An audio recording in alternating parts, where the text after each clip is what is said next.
রাজধানীর উত্তরার দক্ষিণখানের ফয়দাবাদের জামতলায় নিজ বাসায় নির্মম হত্যাকাণ্ডের শিকার হন টেরানোভা ডেভেলপমেন্ট লিমিটেডের প্রকিউরমেন্ট অফিসার সোহেল রানার স্ত্রী সারা রোকসানা পিনু। ঘটনার ২৪ ঘন্টা পেরিয়ে গেলেও এখনও কাউকে গ্রেপ্তার করতে পারেনি পুলিশ। হত্যাকাণ্ডের পর পুরো এলাকায় বিরাজ করছে আতঙ্ক। ইমন চৌধুরীর তথ্যচিত্রে আরও জানাচ্ছেন মানিক শিকদার। প্রতিদিনের মতো সকালে স্বামী সোহেল রানা কর্মস্থলে ও সন্তান স্কুলে গেলে বাসায় একাই ছিলেন গৃহিণী রোকসানা পিনু। বিকেলে ফিরে স্বামী দেখেন জানালার গ্রিল কাটা আর মেঝেতে মুখে বালিশ চাপা অবস্থায় পড়ে আছে স্ত্রীর নিথর দেহ। আমি এসে ঢুকে দেখি দরজা খোলা, ঘরের সব এলোমেলো, আরও কীভাবে পড়ে আছে।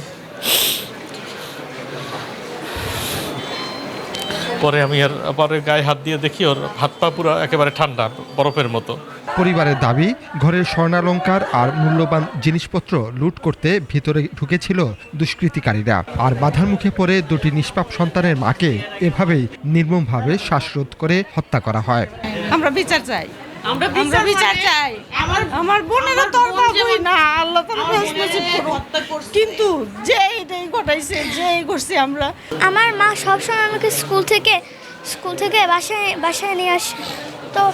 তো আজকে সে আমাকে স্কুল থেকে বাসায় নিয়ে আসে নাই। দিন দুপুরে এমন নৃশংস হত্যাকাণ্ডে আতঙ্কের ছায়া নেমে আসে পুরো ফায়দাবাদ আবাসিক এলাকায়। দিনের আলোতেই যদি ঘরের ভেতরে মা বোনেরা নিরাপদে না থাকেন, তবে নিরাপত্তা কোথায়? এমন শঙ্কাই এখন সবার মুখে মুখে। এই বিষয়টা আমরা আতঙ্কিত। এলাকায় ছোটখাটো চুরি প্রায়ই হরহামেশা হচ্ছে, দিনে দুপুরে হচ্ছে, রাতেও হচ্ছে। আসলে যে পরিস্থিতি বাংলাদেশে হচ্ছে, এগুলোর প্রতি স্বরাষ্ট্র মন্ত্রণালয় উনি কঠোর পদক্ষেপ না নিলে এভাবে চুরি চিন্তা দমানো যাবে না। বা এই জায়গাটা এরকম, এটা কোনো এরা তত্ত্বতালাফি কিছুই করেন।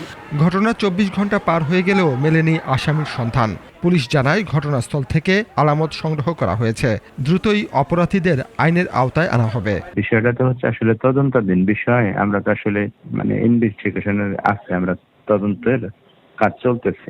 এদিকে এমন মর্মান্তিক ঘটনায় শোক ও সমবেদনা জানিয়েছে টেরানোভা ডেভেলপমেন্টস লিমিটেড কর্তৃপক্ষ।